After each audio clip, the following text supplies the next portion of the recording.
Welcome to another episode of the AlbumReview.net podcast. I'm Greg Potters. Today, I am welcoming back a very special guest. He was originally on episode number 49 of the podcast. He's a very talented musician currently living in Stockholm, Sweden, Jack Adamant. On episode 49, I interviewed Jack and we discussed his life on the road as a musician, and we dug deep into his recent album, Obscure Places and Cupboards. Jack's music is heavily influenced by artists who cut their teeth in the music scene in the 1990s and were predominantly a part of that music genre once considered alternative or grunge. So I felt as though today's album review needed to have Jack as a guest, for he not only recommended this album, but he rated it one of his favorite. I first heard this band and this album back in 1993 and was hooked ever since.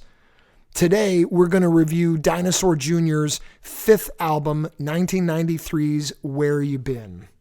All right, how's everybody? Good. Now, as your father probably told you, my name is Matt Foley, and I am a motivational speaker. Now let's get started by letting me give you a little bit of a scenario of what my life is all about. First off, I am 35 years old, I am divorced, and I live in a van down by the river. So, before Matt Foley gets out of his van down by the river and tries to give us a motivational speech, let's get to it. Once again, Jack Adamant joins me from Stockholm to review Dinosaur Jr.'s fifth studio album, Where You Been.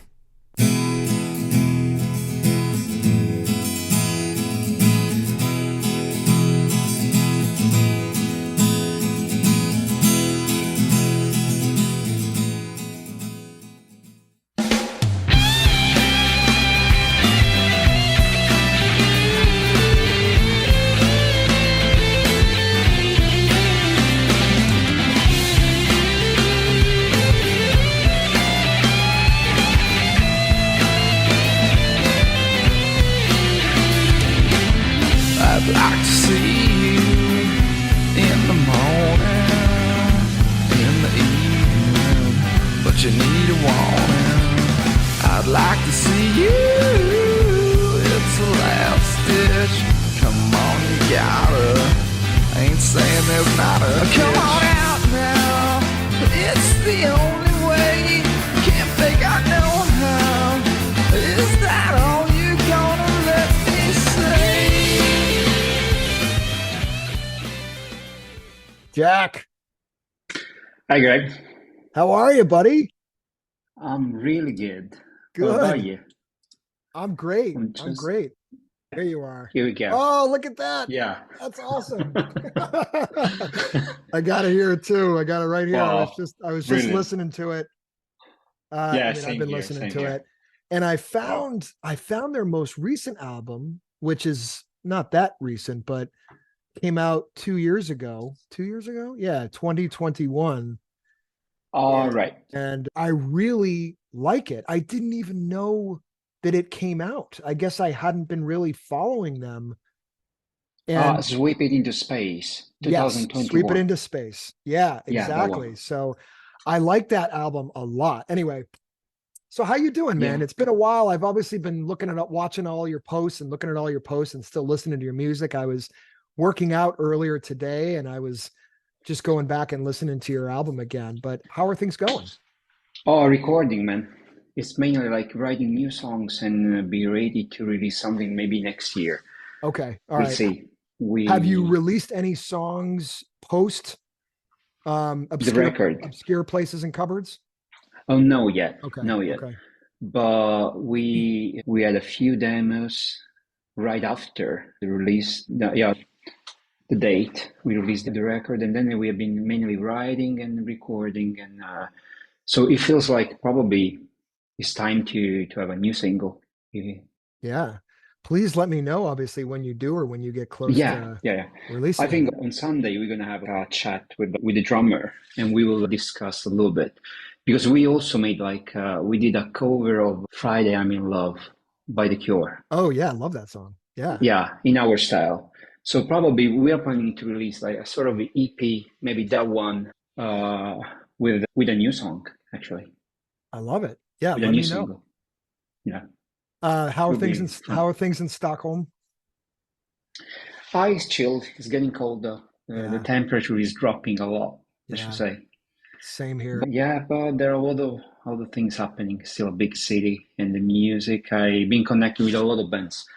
So recently, I've been invited to gigs, always on the guest list, so I don't have to pay the entrance, and I get also drinks and T-shirt. So it's Nice. cool.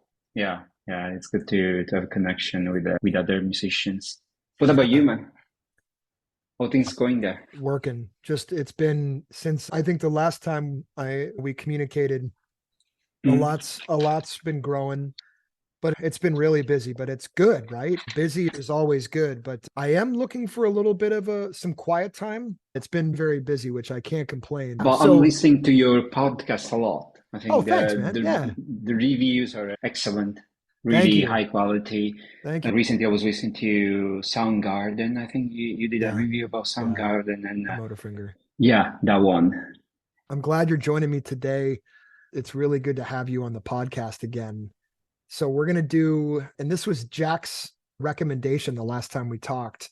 We're going to do Yeah, right. Dinosaur Jr.'s fifth studio album, one of my favorites, Where You Been. And Jack's got his background right now, the album cover. Before we get into it, I wanted to remind everybody that's listening, Jack was a guest on episode 49 of the podcast, which was back in like January. So it's been a while. Even Yeah, though I right. feel like we talk all the time, we communicate over social media, but yeah, we recorded that back in January. During that episode, we dove deep into your album, Obscure Places and Cupboards. So for everybody listening, after hearing this episode, you should go check out episode number 49 and listen to Jack's music again. But yeah, again, Jack, thanks so much for joining me, man. This is going to be a lot of fun. I'm really Thanks looking. for having me. Yeah. Yeah, really Um, nice to be here. all right, so let me get this going. So simple but melodic with sharp edges. This is my description of a lot of 90s music. I'm not looking to insult any musicians from this era by calling it simple, but the style of music that we were hearing in the 90s, I think was different. And so I was thinking about this the other day.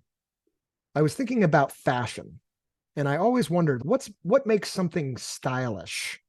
A lot of fashion designers might strike me down here, but I think fashion trends many times are started by someone, yeah, just one person that says, screw it. Like, I'm going to wear these shoes and I'm going to present myself as if I don't care what you think. And while in public, they're going to present themselves as sorry for you that you don't have these shoes. And what usually happens is people laugh at this person for a time, but then eventually they notice their confidence and then become drawn to the shoes. So the next thing, everyone on the planet is wearing them. And I think that the same can be said for music trends and genres. I think that there's always one or two bands or one or two musicians or artists who say the same thing. The fashion trender, if that's even a word, says, screw it. I'm going to play this music and I'm going to present myself as if I don't care what you think. And so for popular music, especially like rock and roll, pop rock, the dominant genre in 89 and 90, I think, was a lot of hard rock and hair metal. There were other popular genres outside of what we call rock music, but the Poisons and the Motley Crues of the world, um, for a long time in the 80s, were a dominant force. But then in 1990 and even in 91, you start to see this shift, Jack, right? The radio was playing music with more of an edge, and the artists were not as concerned about their physical image. Many times they True. just wore dark jeans and a Yeah, dark colored t-shirt, t-shirts. right? Yeah, And their music cardigans. exemplified cardigan. Yeah, exactly. Yeah, And their music exemplified this trend. And by say 1992, hard rock bands were highlighted less, and bands that would eventually be dubbed that dreaded word grunge were starting to rule the popular music scene. So bands like Nirvana, Pearl Jam, Alice in Chains, and Soundgarden, all from Seattle, by the way, were leading this charge. And virtually every grunge band from Seattle were being offered record deals. But what brings us here today is within the forest of grunge, an edgy, gritty band from Amherst, Massachusetts called Dinosaur Jr. were plotting their eventual takeover of the alternative music scene and formed way back in 1984. The band's original name was Dinosaur. Yeah. Now, I didn't know this. Band leader, lead singer, and guitarist Jay Mascis, who I think, Jack, you told me at one point was one of your biggest influences. Right, definitely. Always been. Jay later changed the name of the band, adding the junior to the end of Dinosaur. And I found out the problem was, did you watch that documentary? Yeah. Yeah. How great it's beautiful. That? Yeah, so cool. There was already a band called Dinosaurs, and they approached Jay and his band presenting a lawsuit, a cease and desist. Dinosaurs was a super group made up by members of the Grateful Dead, Jefferson Airplane, Hot Tuna, and Country Joe and the Fish, all great bands from the 60s and 70s, of course. And the band's management sent a lawsuit to Mascis saying that they were in trademark violation. So rather than fight the suit, Mascis just did something cool, and he just goes, what the hell? Let's just add a junior to the end of it and call it a day. So I thought that was really cool that they just were like, all right, fine, we'll just put a junior here and shut up. No time to waste. No time to waste. But before the name change, the band would release their self-titled debut, Dinosaur, in 1985 before the name trouble popped up on the radar. Now, Jack, do you remember the first time you ever heard Dinosaur Jr.? Like, when was it? I think I heard Dinosaur Jr. through this tape. It was circulating at school, and probably 20 years ago. And it was a VHS, and it was 1991, the year punk broke. Yeah. That one with the Mudhoney, Sonic Youth, Dinosaur Jr., Nirvana, and Ramones were the main bands on this cassette, this tape. Wow. And particularly, I remember that there was this performance of Dinosaur Jr. on stage playing Freak Scene. Mm-hmm. So that was the first time ever that I heard the name Dinosaur Jr. together with Mudhoney and Sonic Youth. Of course, I had heard Ramones before, right, and Nirvana, but never Dinosaur Jr. And that was astonishing.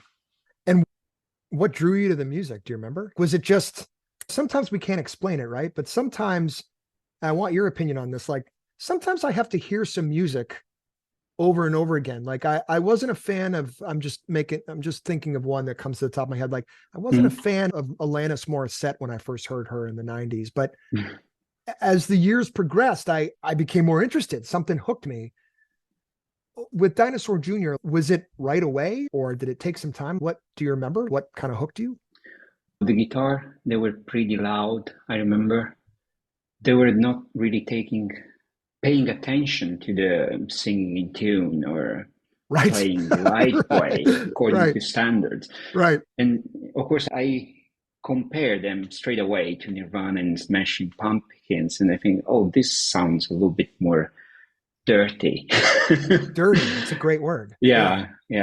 And but it was attractive, and it was peculiar, the sound and everything that he was doing on the guitar and the singing caught my attention straight away. And I felt I want to listen to this more because it stands out. It's something different than what I heard before or whatever is circulating here at school, all those bands. This one is different and it's mine. Did you get excited? I was just going to say that it's mine, right? So maybe for you, there wasn't, because I know for me, and I'm talking about this more, and I'm going to be talking about this more in the review here, but for a while rolling around, like I was the only Dinosaur Jr. fan that I knew. And so that was something that was special. And as much as I was trying to get my friends and some family members into it, no one really was. And I thought, this is okay. Then they're my band. So I like that you mentioned that. Likewise, yeah, it was the same for me. No friends wanted to listen to one. They just got stuck with Nirvana. Yeah.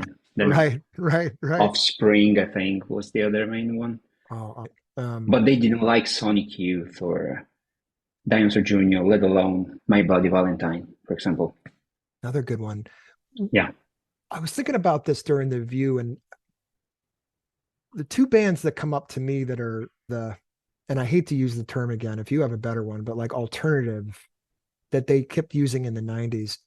But I feel like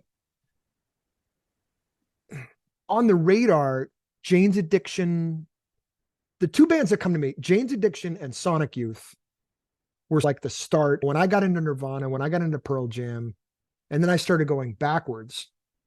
Because in the time in 91, I thought this music is brand new, but it had actually been going on for a while. And like we were talking about, like we mentioned, Dinosaur Jr. started in 84. But I feel like Sonic Youth was really one of the first bands that kind of Yeah. took that punk and The mixed it a little bit pioneers, maybe. with classic rock, the pioneers. Yeah, exactly. Originally called Deep Wound.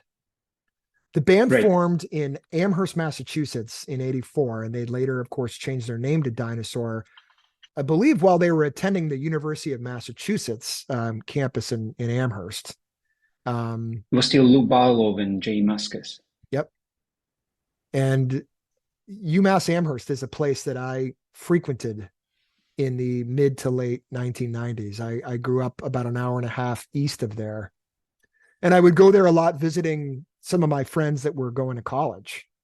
And to me at the time, compared to where I went to school, UMass, or what it was called at the time, I don't know if it is anymore, but it was called ZooMass.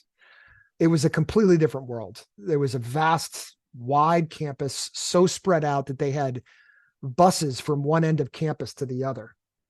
Wow. And the dormitories were co-ed, which usually meant parties were frequent and parties were large. And it just seemed and wild. And it just seemed like there were no rules. And I think this is also representative of the time, but it always seemed like the dorm proctors, as they called them, or the resident advisors, the people who would get this, the older students who lived in the dorms that would act as the police, it seemed like they were never around. And so UMass, I think, was just the perfect backdrop for a band like Dinosaur or Deep Wound. And as their music fit the profile of what I envisioned a student from UMass liking, this made more sense to me. So from 85 to 91, Jack, they would release 4 albums. Did you ever get into any of those? No, only later, because first I heard like Where You Been, I remember. After hearing that tape that was talking about where there was like freak scene, I remember that then I was very into Smashing Pumpkins mainly and Nirvana, of course. Yeah. And so there was like only a few years later that another guy that I met in a party, he introduced me to Dinosaur Jr. again. And I remember that he offered me to drive me home. And on the way home, he played this tape, and it was Where You Been. And probably the first one was Start Shopping and then Get Me. So I think I was so into this kind of music that I decided the day after to find this record and to listen front to back and go deep into the catalog of Dinosaur Jr., starting from the first one to the last one. Yeah, I think their album before Where You Been was called Green Mind, if I'm remembering correctly. Whatever's Cool With Me, maybe. It was the same year, 91. Whatever's Cool With Me. Whatever, okay. And Green Mind. Okay, you're right. But yeah, like you, it wasn't until their 5th album, Where You Been, where they really caught my attention. In a lot of my previous reviews, I describe where I was or what I was thinking at the very first moment that I heard each album. But in the case of Where You Been, I honestly can't remember where I was when I first heard it. But like I said, Jack, I can remember being like the only fan among my friends as a teenager. And because of this, it made me like the band even more. Yeah, you're right. There was Whatever's Cool With Me. Was that an EP or was that an album? I think it was an album. It was 91. Okay. Yeah. 91. Okay. Yeah, there was Dinosaur. In addition to that, there was Dinosaur, You're Living All Over Me, Bug, and Bug, and which is Green my favorite. Mind. Bug is okay. Yeah, yeah, Um, that one is my favorite ever. Getting Also back to Farm, yeah, but that what was was that? Say that again. Farm as well, but Uh, this is more recent Farm compared to the others.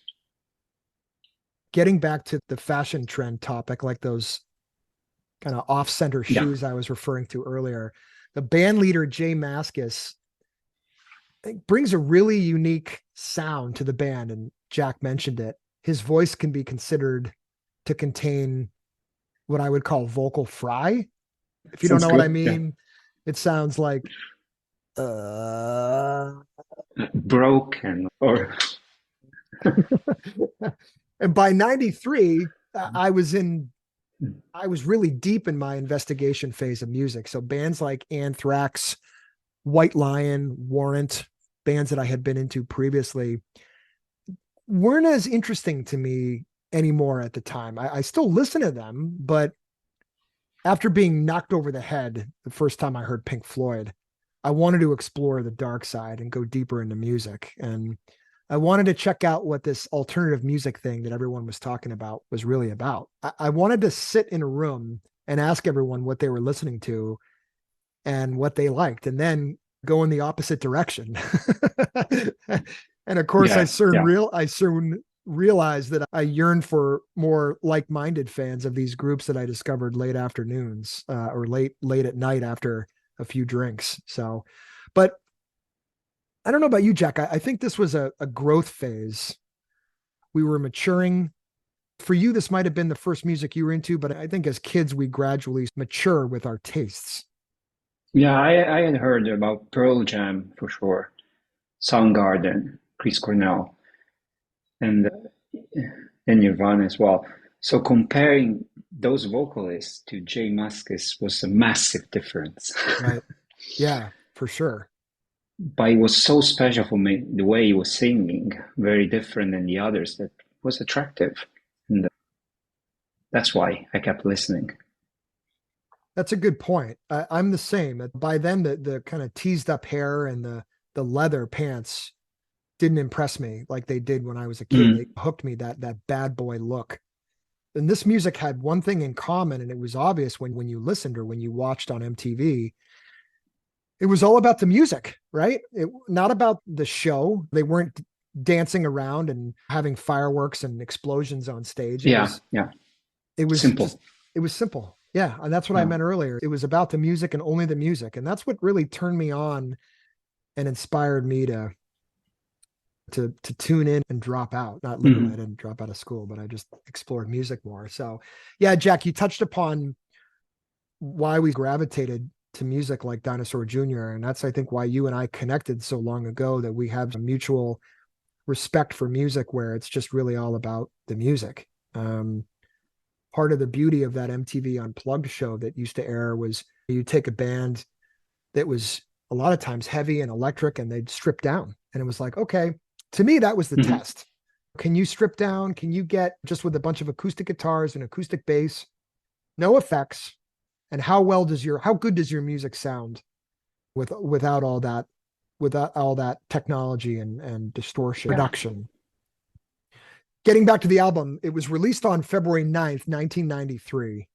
Listening to this record, Jack, I think you can really feel the classic rock influence mixed with Jay Mascis's use of amplifier feedback. And we talked about his vocals as well, which were sometimes mumbling. I know Yeah. vocal fry and mumbling doesn't necessarily sound appetizing, but just wait, listen to this review. You'll see what we mean. The Yeah, sorry, Jay, nothing against your voice. Yeah, we're Fan, getting to still. it. We're getting to it. The band would admit early influences would include punk bands like Black Flag and Minor Threat, which is cool. And to best describe Dinosaur Jr.'s music, I think the owner of their first record company, a guy named Gerald Cosloy, said it best. He said, quote, "It was its own bizarre hybrid. It wasn't exactly pop. It wasn't exactly punk rock. It was completely its own thing." End quote. The album cover, which Jack has as his background, depicts what is it, like a space alien, a hitchhiker in jeans, thumbing his request for a ride by the highway. You're right there. The hitchhiking alien, he's painted with a revolver in his belt, and he's standing next to a flattened dog who looks like he's recently become a victim of roadkill. I still can't say it's a dog or a cat. I couldn't tell. And I've got Yeah. the cover here right in front of me. I thought I saw Dude. dog ears. I thought I saw long dog ears, but it's hard to tell. It could be a dog or a cat. Maybe we should ask Angry Johnny, who is the credited painter. I did a little internet search on Angry Johnny and dove deep into his stuff, and it seems like he was an interesting guy. He was quiet and never really hit it big, but he had some art that the band, I guess the band were friends with him, and they asked him to do the cover. So this was a painting. Yeah, this is a handmade for sure. So the album kicks off with the song Out There.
So out of all the songs, I wouldn't put this at the very top, Jack. I don't know about you, but the chorus gives you a bit of a kick.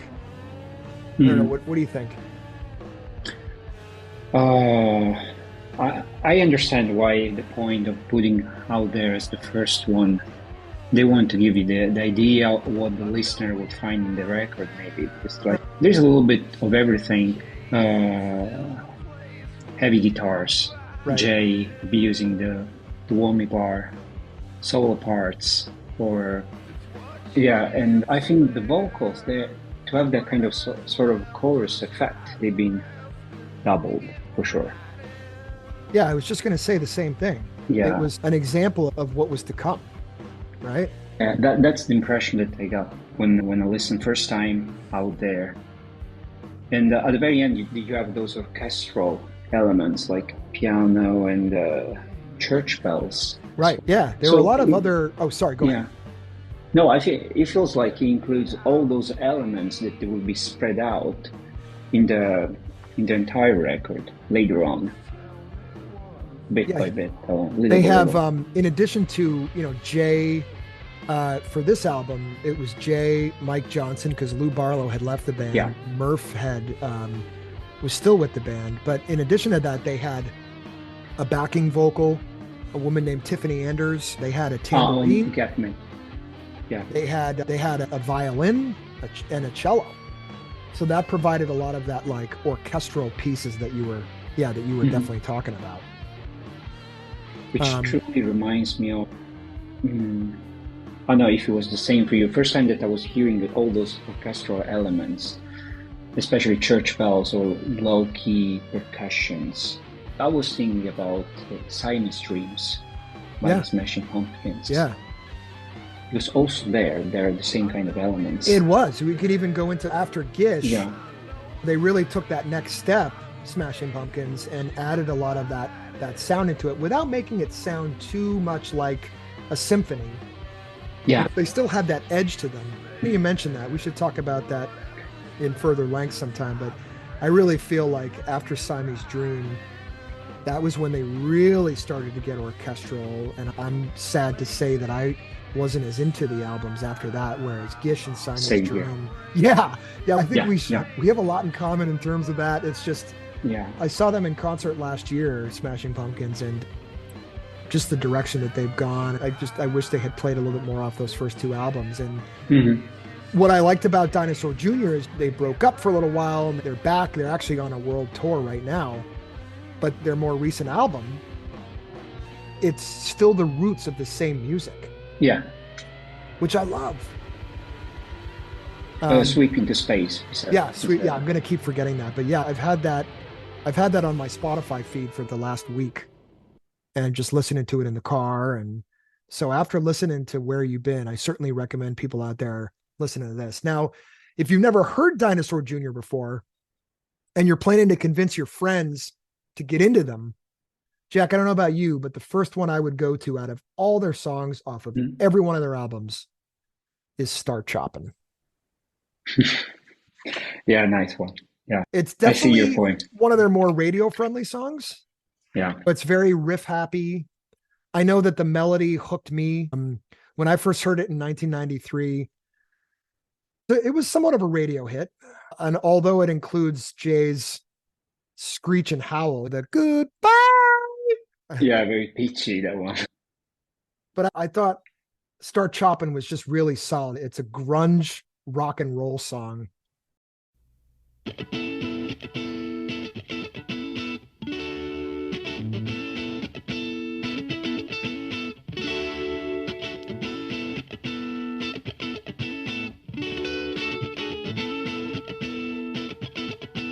There's no going back to that. So numb can't even react. Didn't say it's not okay, but we are dealing the same way. I ain't telling you a secret. I ain't telling you goodbye.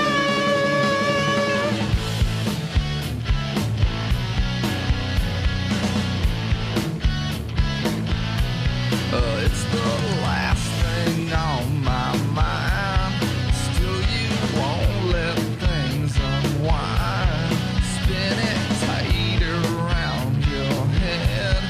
Can't you hear a word I said? I ain't telling you a secret. I ain't telling you goodbye.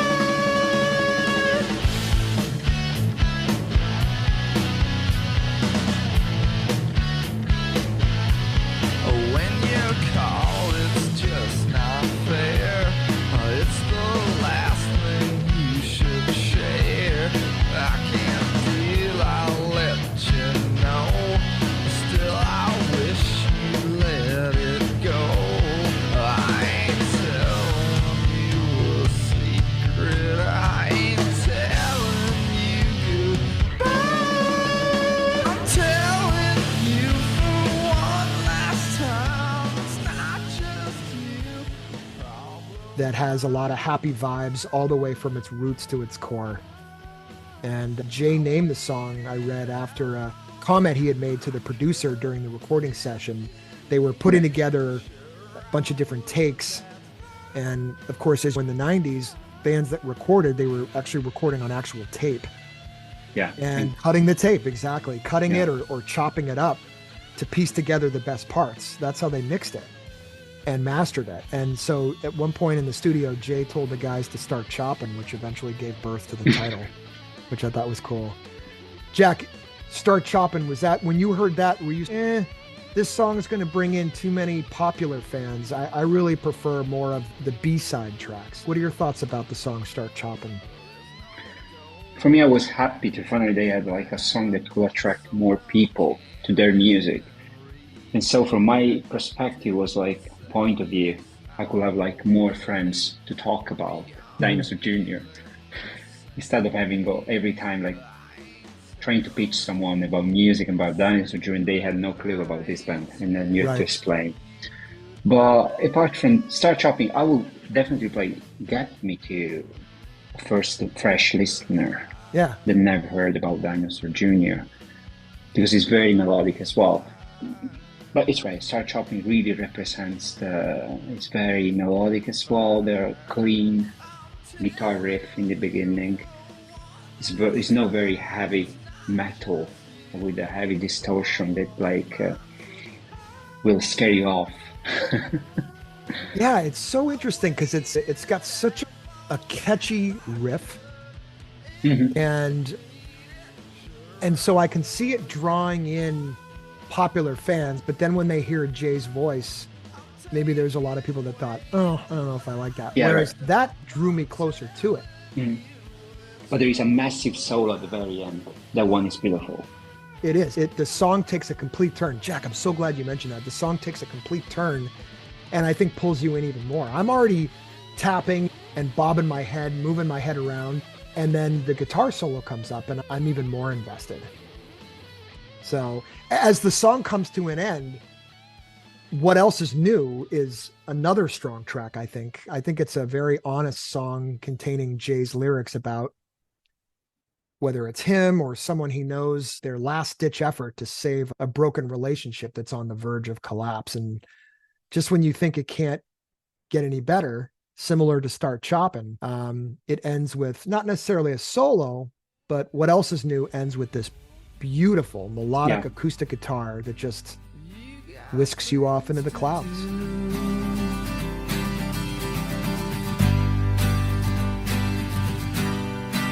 So what else is new?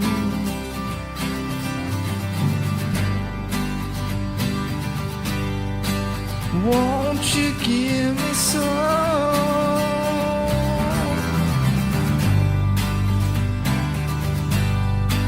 Bring it back for me.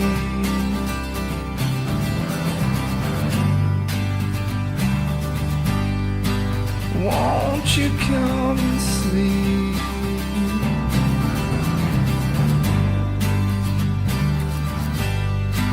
You're the only one.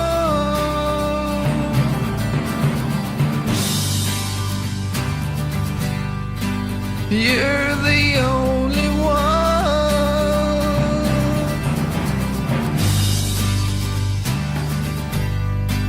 You're the only one.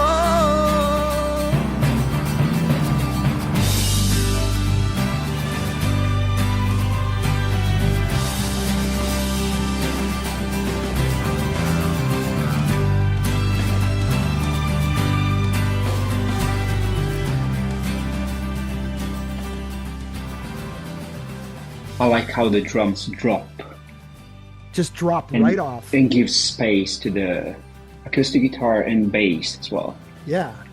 And then they have beautiful. what's the drum that comes in towards the end? It's like not a bongo, but it's almost No, like I think it's called low key percussions or Okay. low key something. boom, boom, Yeah. boom. Yeah. And it's actually Jay, I was reading, playing drums on this one. Jay was the original drummer for the band. And then way back in the early to mid 80s, and then he made the change a few years later and took up the guitar and became the lead singer. So I thought that was really cool. So yeah, you're right. He's got the drumming background. On the Way, that's another song I think picks you back up once the acoustic guitar of What Else Right. Is New ends. It's very punkish. Very punkish. Yeah. Right in your face. You notice Jay recorded his voice on 2 tracks, one low and then one high in his screech that we were An talking octave about. up, maybe. Yeah. Exactly.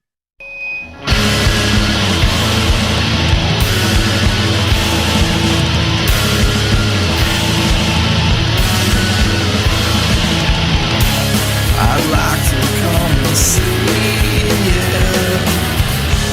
but what's it worth to you? Promise you'll make it easy. You won't get me to go. I've been a wreck so long it's hard to pull it back, but I'm on it and I want it and you flaunt it. And it wakes me and it shakes me and it rains.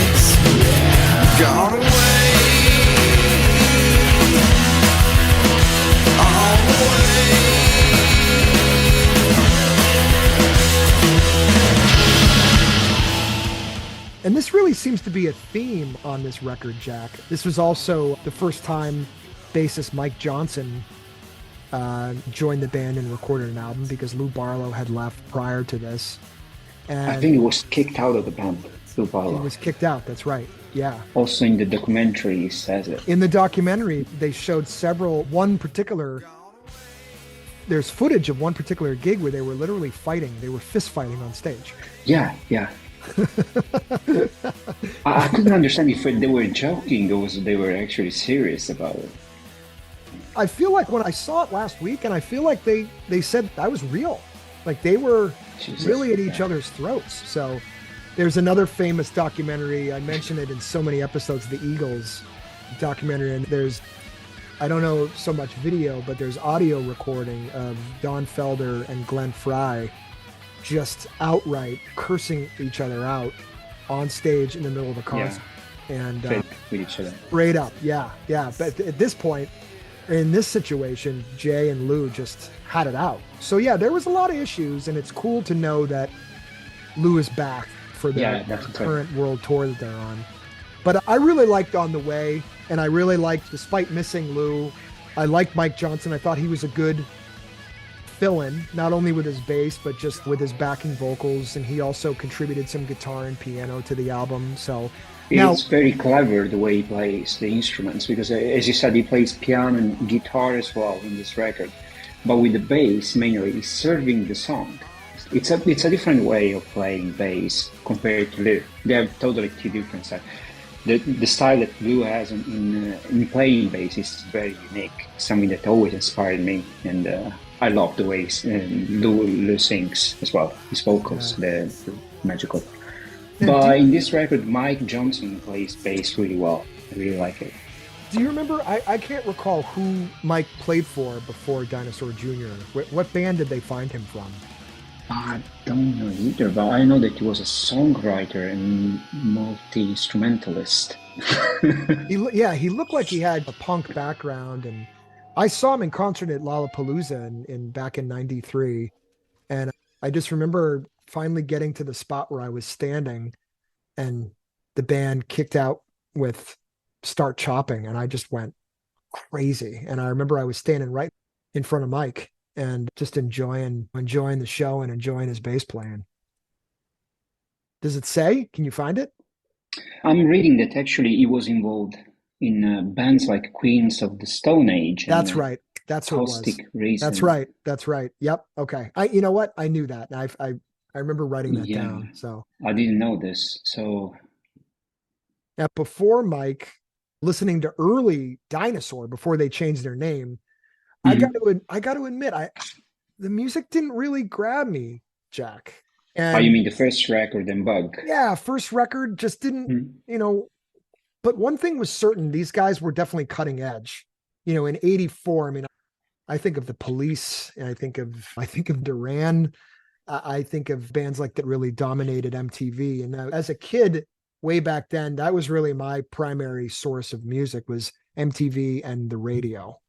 And so if they weren't in those two places, then I didn't really know much about them. I would say it wasn't until I got to high school and college where I really started to get into like underground bands that weren't heavy on the scene, because I had more of an opportunity to do that. But as a kid, if it wasn't on MTV, and I'm not saying I wouldn't like it, but I just wasn't exposed to it. So I went back when I was doing some research for this review, and I just didn't really dig a lot of their older stuff. But the music that would become mainstream in the 90s and get that tag grunge, again, I really think started by bands like Dinosaur. And everything in my world at the time, like I said, was the Police, Judas Priest, Iron Maiden, Motley Crue. But there were bands like Dinosaur that were taking punk and putting more of a melody to it. So it's a little bit different from your Minor Threat. Yeah, I wonder how much his voice was an issue to get on MTV or to become mainstream. It could be. I also wonder if it was like Dinosaur for a couple of years, it was like people in punk maybe thought that they were a little bit too soft because Jay had somewhat of a melodic voice and they had a classic rock feeling to their music. But they weren't Sex Pistols punk. They weren't Ramones punk. At least they weren't at the pace or the speed of that. But I thought this was really unique and really put Dinosaur into a real kind of interesting, unique spot. And I don't think this was done by accident. Bands wanted to weld classic rock together with late 70s, early 80s punk and skater music. And the formula equaled, that edgy sound that Dinosaur Jr. would put out night after night. So I was reading and I came across something that I thought I really agreed with. Jay's voice sounds a lot like Neil Young and Nick Cave. Mm-hmm. And I've had a chance of seeing both bands live in concert. Of course, I've heard them several times, but Jay was destined to direct the sound of his band towards more of an alternative movement. And this movement was quietly taking place in small towns throughout the US at this time, and not just in the big city. And so for their first big tour in the mid to late 80s, the band, we were talking about him earlier, Jack, the band opened for Sonic Youth. And like I said earlier, I think Sonic Youth and Jane's Addiction really could be considered among some of the earliest alternative bands that really at least achieved national success. I don't know. What are your thoughts about that?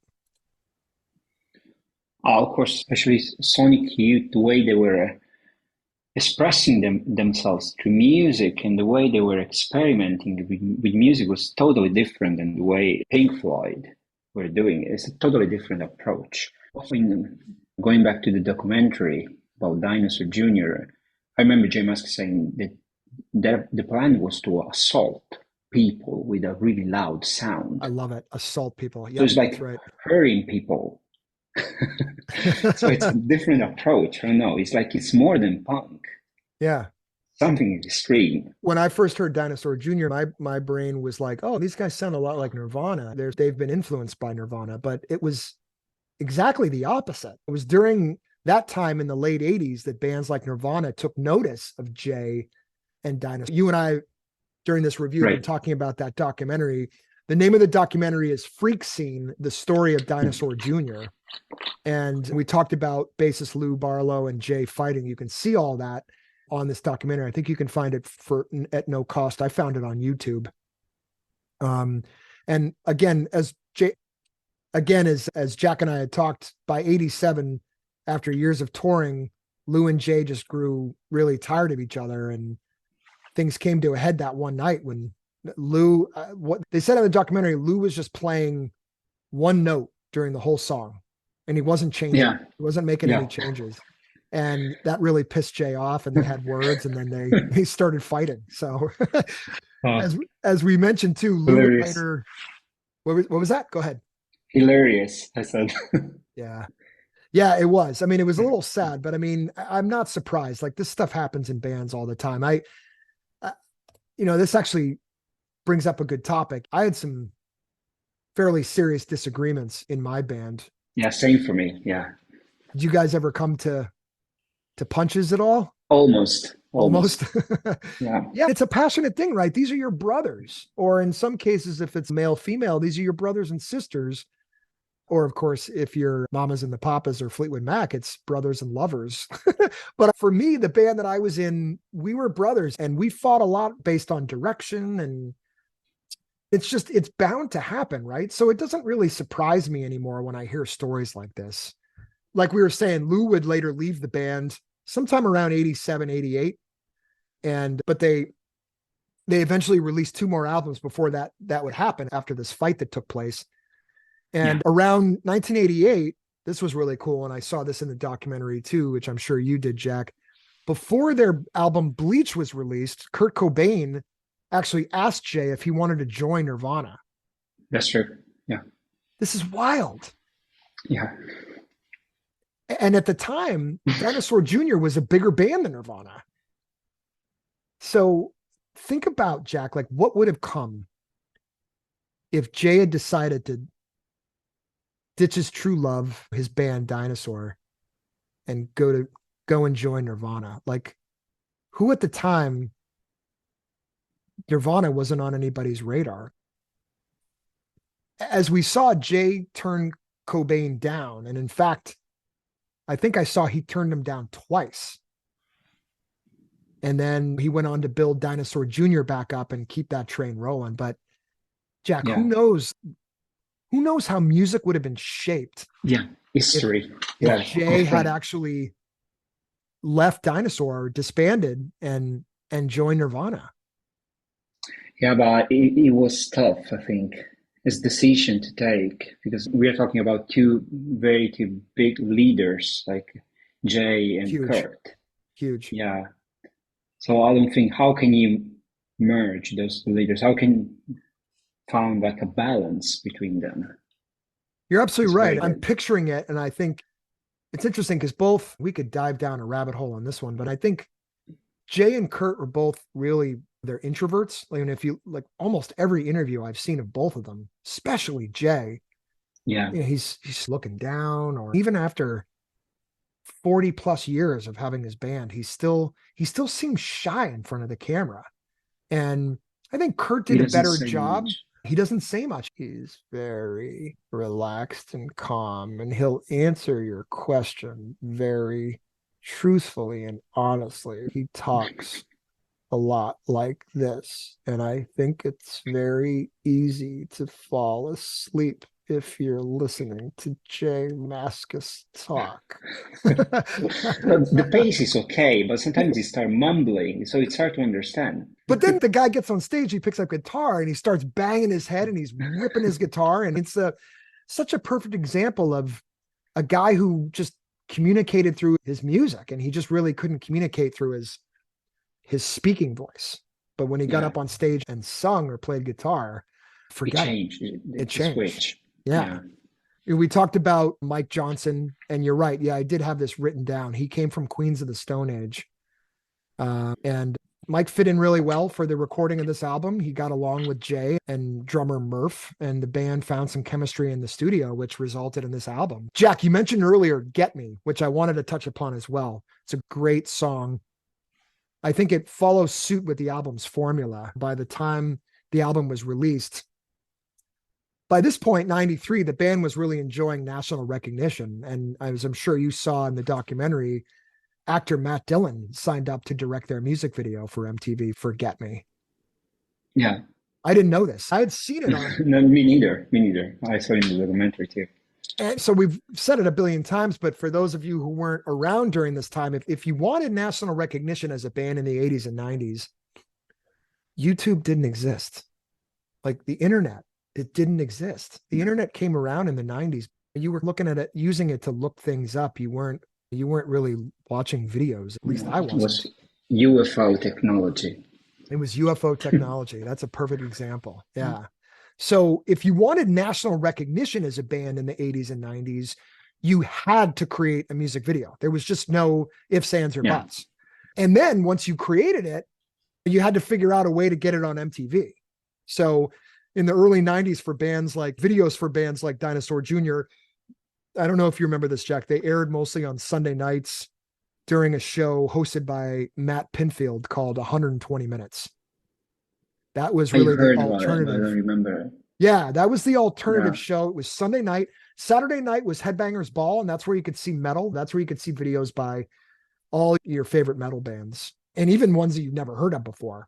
I have so many great memories of sitting up Saturday nights, and I swear, if that had been flip-flopped and 120 Minutes had been airing Saturday nights when I was allowed to stay up, I would have probably been more into alternative music than heavy metal. But because I would sneak downstairs and flip on Headbangers Ball, I got into the Anthraxes. I got into Metal Church, Judas Priest, Wow. Iron Maiden, and the stuff on 120 Minutes. It was there. It was really considered underground. But still, this was the way that bands like Dinosaur Jr. really enjoyed regular airplay. And of course, their notoriety at the time earned them an invitation. Really, I think their first big tour, the 1993 Lollapalooza Festival, which I'm not sure how much Lollapalooza was known outside of the States. But in the early 90s and even through the mid 90s, the biggest bands in alternative and grunge in the world were on this festival. And I had the luxury of going to 92, 93, and 94. I didn't catch the first one in 91, but it obviously caught my radar. Wow. And then by 95, some of the bands that were on there, they were starting to bring it just, the festival blew up too much. And in my personal opinion, it became too big and it became more of a show where it was like, hey, doesn't matter what band you put on Lollapalooza, you got to come see it. It's all about Lollapalooza. Whereas Right. 91 through 94, it was really the lineups. 91, there was there was Jane's Addiction, Nine Inch Nails. Those are the first two that are coming to my brain. And those bands were mid-career maybe by that point. 92 had Red Hot Chili Peppers, Soundgarden, Pearl Jam. That was the first time I ever saw Pearl Jam, and I actually met Eddie Vedder at that show. Yeah, they weren't even that big yet. Eddie was just walking around through the crowd, and no one was saying anything to him. And 93 came Rage Against the Machine, Tool, Fishbone, Alice in Chains, Primus, and of course, Dinosaur Jr. And then 94, I think it was Beastie Boys and Smashing Pumpkins were the big two featured bands. And there were others as well. But back to the album, Where You Been, just when you think, maybe you might be getting a little tired of the album, just when you're starting to wonder, is Jay's voice getting to me a little bit? Going back to the song Get Me brings you right back. It sure brought me right back. I think the track has everything, a dynamic chorus, a harmonious guitar riff, just like the other songs we talked about. And in my opinion, the best solo on the album by Jay Mascis.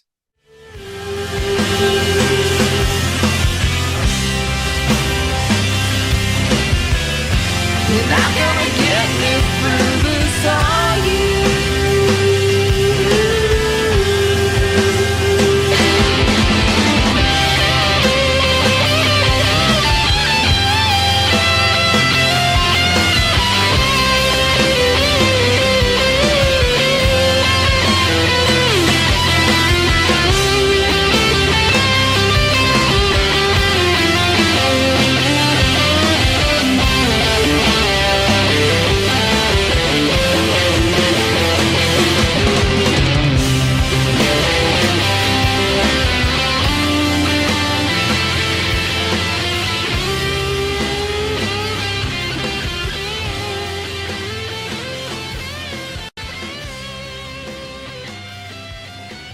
I think, Greg, the first solo is Mike playing solos. The rest of the solos, the other two is Jay playing. Okay. And then there is the Tiffany, the girl that we were talking, that she's singing along with Jay. Tiffany Anders, on the chorus, on the hook. Yeah, it's brilliant. The way it's being produced, it's like a journey. And you never get tired of the song. I remember listening to the same song on repeat, like me too, 100 times a day. Yeah, I know, at least. Yeah, I can really see them closing a show with this song. I feel like this is like I call it the lighter song. Nowadays, nobody does that. It's all cell phones, but you had to have a lighter to turn the lighter on, flick the lighter on and pop it up in the air. And this is how fans showed their appreciation at concerts before the days of smartphones. Now, if you're not careful, you could mistake the next track, Drawings, for Get Me. I don't know about you, Jack, but I feel like the tracks are eerily similar. Very similar. It's the same mood, it's the same mood. It even sounds like they might be the same chords. Now, I didn't go as far as look that up, but it almost seems like a continuation. Drawings seems like a continuation of Get Me. Same feeling. I got the same feeling when I was listening to Get Me at the end of the song. I couldn't understand if the song was over or just two different songs. Right. But there is a breakdown in Drawings that actually takes a different direction, and You're it's absolutely very brilliant. You're absolutely right. Breakdown with church bells and stuff. You nailed it. Despite their similarities, their differences can also be heard. I think Drawings is quite anthemic, causing you to slow down and raise your hands in the air. But it's also Get Me. Drawings has that guitar solo that certainly makes you pay attention. Now, is that solo by Jay or is that also by Mike? You're talking about Drawings? Drawings, yeah. No, I think it's Jay on Drawings. Okay. Right. I think there is only a guitar, the right one, which is Kurt Fedora or something is called, the guy playing one of the guitars, but the right one. Kurt Fedora. Yeah, you're right. Okay. Rhythm guitar. Yeah, through But go ahead. yeah, but I think it's very chilled and relaxed. Actually, I really like the song. It's like nothing. It puts you in a different mood when you get to this point of the record, and it's. Do you know that it's alright? I've been thinking, seeing that's not how it's gotta be. Ain't saying if it's worth the fight. I'm a space, but you can count on me to save your place. And I know it's all to do with you and me. Do you know if you're against the deal, we'll wait and see. But I'd love to hear that story once again. It's the only part of me is still defend. Did you know I heard?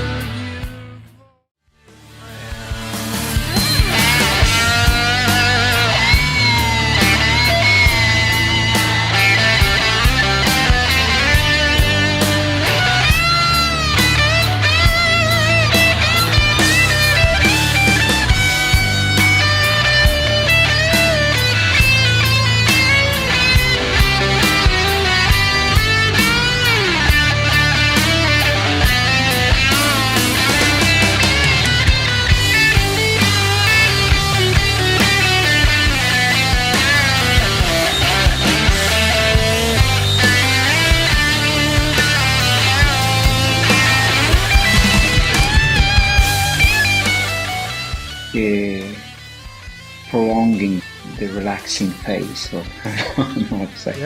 Yeah. Yes, it's really nice. Could argue to be my favorite song too. It's hard for me to pick. Again, I said Start Chopping, but Get Me in Drawings or yeah, they're cool. A close second and third for me. Through all that loud distortion and fuzz, Jay really does it. He really has a beautiful way of playing his guitar. He can be violent, but at the same time, he can be really gentle. You mentioned it, really assaulting the crowd.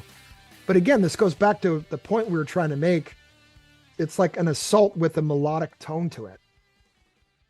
True. Right? Like really hard thrash punk rock. There's a sharp, jagged edge to it. With alternative or with bands like Dinosaur Jr., there's that feeling of bliss, that feeling of floating in the clouds, all with at the same time that, that assault that Jay's talking about. And I think really this is what makes this music, this genre unique. And I think it's really, it's, if you're looking at the family tree of music and how certain genres were born out of others, this is really its own genre. And so if anyone else can come up with a different name besides alternative or grunge, I'd love to hear it, because I'm not necessarily married to that term. And I know that a lot of these I guys, was thinking about loud rock. It's not Loud heavy rock. Yeah. Shoegaze a little bit, but that's a good one. Not sure. Yeah. It's different. Punk is the term that I thought of was like punk's torturous vocals sometimes. I was a big fan of heavy metal, but I could never get into the death metal. And I liked some of the melody that was in heavy metal. So you have bands like Metallica or Iron Maiden, and they would have really loud, heavy moments, but then they'd also have some softer moments. And I liked those transitions because it could show really their musicianship. So I feel the same way about Dinosaur Jr. Like we talked about, Where You Been was Dinosaur Jr.'s biggest commercial success at the time. It reached number 50 in the United States and number 10 in the UK. Right. And after 3 albums, bassist Mike Johnson would leave, prompting Jay to bring Lou Barlow back. And then Murph, original drummer Murph, or one of the earlier drummers, he'd also leave the band in the late 90s, and Mascis hired another drummer. But the original lineup of Barlow, Murph, and Mascis would reunite in 2005 and then go on to release 5 more albums. So you and I were talking about, and even though we're doing a review of Where You've Been, I think maybe the next review we need to do for this band is Sweep It Into Space, because I really think this is solid. And like I was saying, they kept to their roots. So this is what's great. And I hate to pick on Smashing Pumpkins, but when I saw them last year, I just have this vision that if I were to ever bump into Billy Corgan and say to him, Billy, you're one of my biggest influences. Could you please, is there any way you could play more from Gish?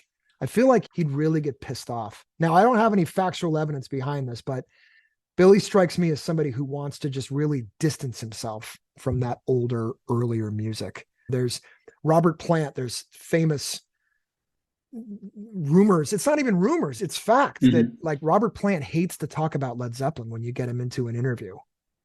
And he wants to talk about his current music. He wants to talk about the stuff he's doing today. And a lot of people just, all they want to do is talk to him about Led Zeppelin. And so musicians have to grow, artists have to mature. But I love the fact that after all these years, and I haven't gone through all of Dinosaur Jr.'s albums, but I just like the fact that their 2021 album, Sweep It Into Space, it's just along the same lines. And I feel like I could have turned it on in 1993 and it would have sounded the same back then, and it would have sounded like it would fit in during that moment too. Like consistency, or they kept the nature and the purity of their sound. Exactly. Which I really like. Yeah. Jack, did you hear that I mentioned that they're on tour right now. They're actually tonight, they're in Spain tonight and tomorrow, I believe. Let me look at their. Yeah. And I know that Kevin Shields from My Bloody Valentine was actually joined them on stage. Was he really? Oh, wow. Yeah. Playing what's called the one from The Cure, the cover, Just Like Heaven. Just Like Heaven. Yeah. Third Pete as well together. And then there was Lou singing a song from My Bloody Valentine. Oh, nice. One of those underrated ones. Yeah, they're in Spain tonight and tomorrow. And then they have a short break for Thanksgiving. But then they come back to the States and they're playing in the East Coast. And I've got tickets for January 25th. And did you hear what they're doing on this tour? Not completely. Oh, you can tell. Jack, you have a month and a half, buddy. I got a ticket for you if you want to come. Get your passport. Oh, cheers, man. They're playing. I bought 2 tickets and I'm saving it for you. They're playing Where You Been in its entirety. Yeah, it's the 30 years anniversary. It's the 30th anniversary. Yep. Yeah. So when I saw that, and then I noticed that they're coming to the Strand Theater in Providence, Rhode Island, which is about 45 minutes south of where I live in late January. But they're going to be starting December 1st, they're going to be in Brooklyn for, 1, 2, 3, 4, 5, 6 nights. And then they fly out west to Oregon and Seattle. And then they come back east to New Jersey, Rhode Island, Maine, and Vermont. And then in February, they're off to Australia, finish their tour in the UK. It looks like they're doing 1 gig in the UK. Yeah, because I was checking if they were passing by Sweden. But yeah. No. No, that's too bad. Unfortunately, no. That's really too bad. Ditched Sweden. Yeah. It's too cold. Bastards. Those bastards. But I wonder actually if Lou Ballo is doing some work with Sabado. Is he really? Yeah. Oh, you wonder if he is? Oh, I don't know. Yeah, because they start posting some stuff or pictures, and so maybe something is going on there. That would be nice if they can come up with a new record. I'm a big fan of Sabado too.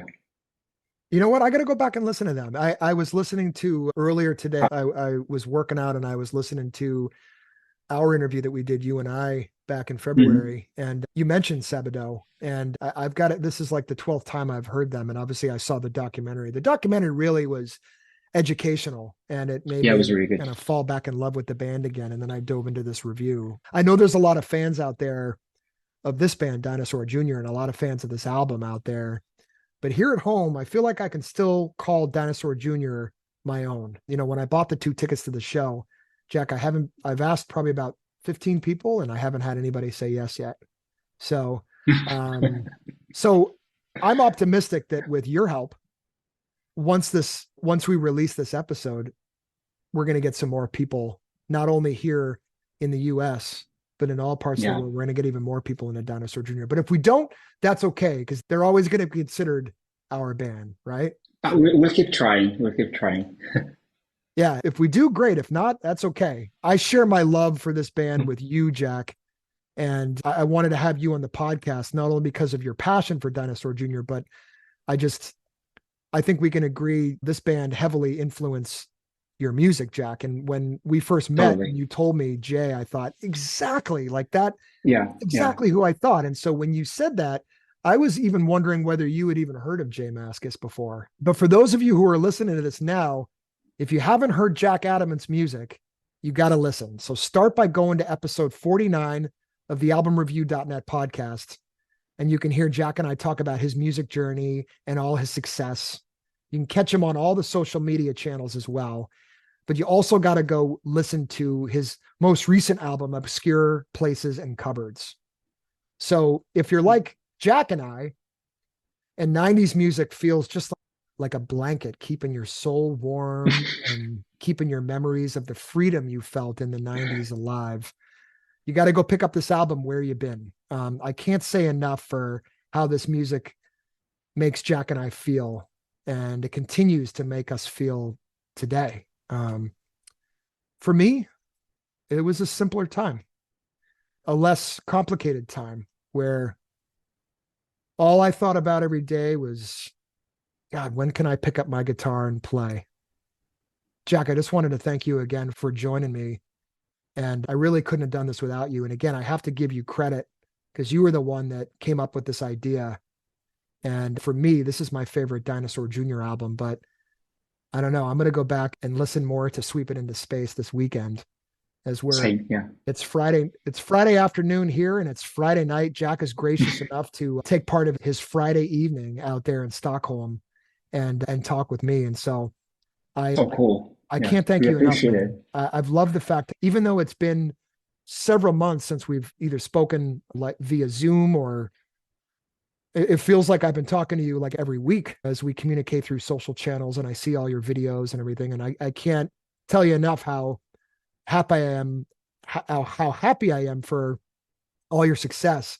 And you're really doing it. Like, you're really living your dream. I used to work in a you're welcome. I used to work in a corporate office, and I would walk by a friend of mine every day and I go, "Hey buddy, how's your day going?" And he'd go, "Living the dream, Greg, living the dream." But you really are living the dream. Like, you're a perfect example of that. So it's a struggle. But you have to make it work, I think. Just keep going. Grinding is the way to go. Yeah. Are you gonna go ahead? But listening to your podcast, I should say, is very inspiring, and actually makes me feel that I'm talking to you every week. Yeah, definitely. I really encourage everyone to listen to your podcast and the reviews that you're doing, because it's really fantastic. It makes you want to listen to the record that you're reviewing. We got to do this again. We got to do another album. We should come up with something else. Yeah, definitely. And I'm sure a lot of our tastes align pretty nicely. But I have to say again, before we close, like, how much I enjoy your music. And I'm reminded of something we talked about during our interview back in our episode we did, where even though I had never, when I first turned on your album, I had never heard it before, but I felt like I had. And, cool. And I just can't tell you enough how much I enjoyed it, and still do. And I was cooking in the kitchen the other night, and I had it going there. And when I drive, unfortunately, the weather's a little bit too cold now to have the top down on my Jeep, but over the summer, it was prime. I was blaring your music and riding around town. And I'm still that guy, by the way, for anybody else who doesn't know me. I'm still that dude who drives by the gas station with his music blaring. And it's like, everyone thinks I'm either the coolest guy in town or the biggest loser in town. It's probably the latter. Oh, that's funny. Keep that way. Hey, that's what makes me tick, right? That's what makes both of us. that's what makes both of us move. All right, man. Anything else, like before we close, is there anything else about this album that I didn't mention or that you wanted to obviously shed some light on? We didn't go to every single track, actually. The Know the Same and Going Home, the most emotional songs of the record. And probably my favorite is the last one, because when I was listening to Going Home, which is very mellow, I thought that the record was actually over. It was the last one. You expect from those heavy bands to end the record in a mellow way, in a nice way, Right. chilled. And the fact that there was like another track after Going Home, and it was a I Ain't Saying, I ain't saying. which Yep. yeah, it's really very rock and with heavy guitars, and it really surprised me. And actually, this last song is one of my favorite of the record, I think, together with What Else Is New. Well, I really enjoy this one, and also there's the bass line. Mike Johnson in this one really played bass in a fantastic way. It's really great, and the vocals and melody and the lyrics as well. This makes one of my favorite song of the record. I Ain't Saying. A perfect closing, a perfect Yeah. ending to the record, and I think that's Correct. something that a lot of bands at least used to deliberately structure it that way. It's actually, this brings Yeah. up a good topic. It seems like nowadays musicians, a lot of people that I've had on the podcast, they're releasing their music via song. So they'll put out a song Singles. and they'll put out singles. Yeah, so the album is not as much a thing. And the album will eventually come Yeah. out, and a lot of people I'm talking to are saying that's really where what the research is showing. I don't agree or disagree, quite honestly, because I'm not pounding the pavement as hard as you are and gigging as much anymore as you are.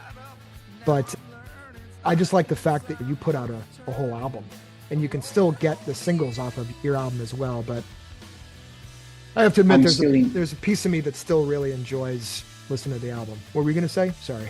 I'm still in that kind of mentality of releasing like a full album to multiple singles or songs, spare songs. I don't know, floating everywhere. You lose track of those songs. I like to group them in a record, in a full record. I still like that way. Yeah, well, keep it up because you're doing a great job. And please let me know when you've got some new music that's coming out. I want to hear it. Yeah, definitely. So, You'll be the first one knowing it. Awesome. All right, Jack, I'll let you get back to your Friday evening, what's left of it. Cheers. Yeah, cheers. Thank you so much. Yeah, take care, man, and stay in touch. I'll have to spread the word about this, your podcasts and this specific one. People need to know about Dinosaur Jr. That's for sure, yeah. I'm going over to a friend's house later, and the last time I was over there a couple months ago, I played your record, and Thanks, man. Appreciate it was well, I knew I was in a group of guys that would like it. All these guys are a little bit older than me, and so they were teenagers, later teenagers, and even in college during the early to mid 90s, where I was in high school, and I knew that this would fall in line more. Your music would fall in line more with the type of genre that they liked. But yeah, I had taste. You had a lot of good, you had a lot more fans here in the Boston area. So I'm going to continue to get that word out there. Yeah, so but actually, my friends over here, they always say to me, you need to move to the States. This is not really the right place for this kind of music. Either you change the music you're playing, or you just move. You need to move away. That's interesting. Yeah. Yeah. I don't know. I wouldn't be able to comment on that. You would know way better than I would. It's definitely an age thing. But I am hopeful. I've got a friend of mine who was in my band, 30 years ago. He left Massachusetts and he's moved all around the world. And he came back to visit over the summer, and he brought his two sons with him. And one of his sons played the drums. And we came down here into my little studio where I've got a drum set right over here, and I've got two bass guitars, a couple guitars. Oh, okay. And he looked at me and he said, "Do you know Metallica?" And I was like, "Yeah." and I thought to myself, an 11-year-old kid is asking me. And he sat back on the drums, and my friend and I, this is 30 years after our band stopped playing, and his son, and we played Enter Sandman. And wow. I thought that was like top 10 Magical. music experiences of my life. I'm like, dude, we're playing with your son right now. He's killing every beat. Like he's got it Yeah. all. He's right there in the pocket. That's beautiful, though. It's, Oh man. Yeah. Yeah. It's just, so my point to that whole rambling story is that there are some kids out there that they do like bands like Metallica. They do like bands like Nirvana and Dinosaur Jr., but they're few and far between. So we need to continue to spread the word for sure. All right, Jack. Thanks again, buddy. I'll let Thanks you for go. having me. Have a wonderful weekend. And you're very welcome. It's my pleasure. Thanks for joining. And I'll talk to you soon. Thank you. Okay. Take Stay care. safe. Bud. You too. Bye. Stay safe. Bye-bye. Going back to that, so uncanny then react. Didn't say it's not okay, but we are feeling the same way. I ain't telling you a secret. I ain't telling you goodbye.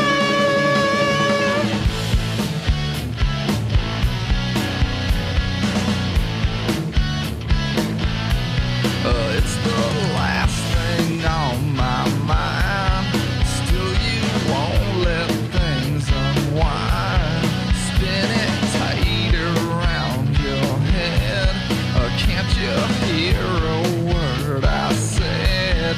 I ain't telling you a secret. I ain't telling you goodbye. Thanks again to Jack Adamant for joining me in this episode as we review Dinosaur Jr.'s fifth studio album, 1993's Where You Been. You can check out Jack's music and his most recent album, Obscure Places and Cupboards, on any platform where you can find music. Isn't that just weird to say? I have trouble saying that, on any platform. It's like the word drop. It used to be you had to go to a record store, but now it's like poof, you can just pull any music out of the air.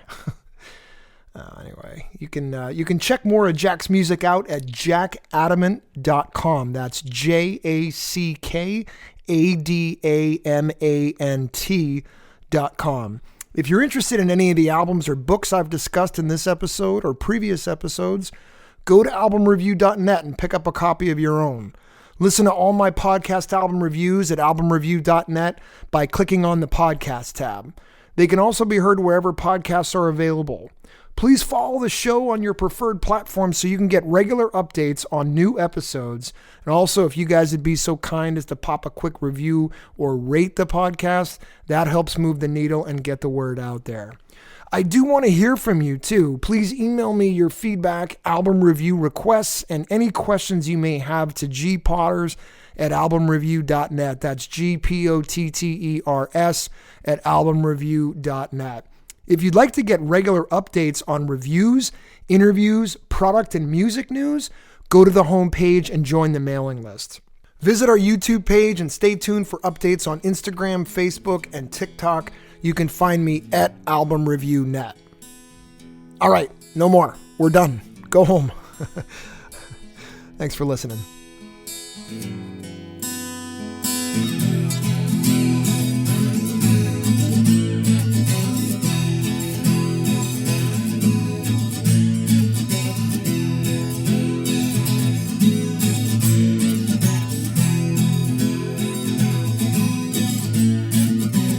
Take a trip down by the highway. Take a trip down by the highway. Take a trip down by the highway.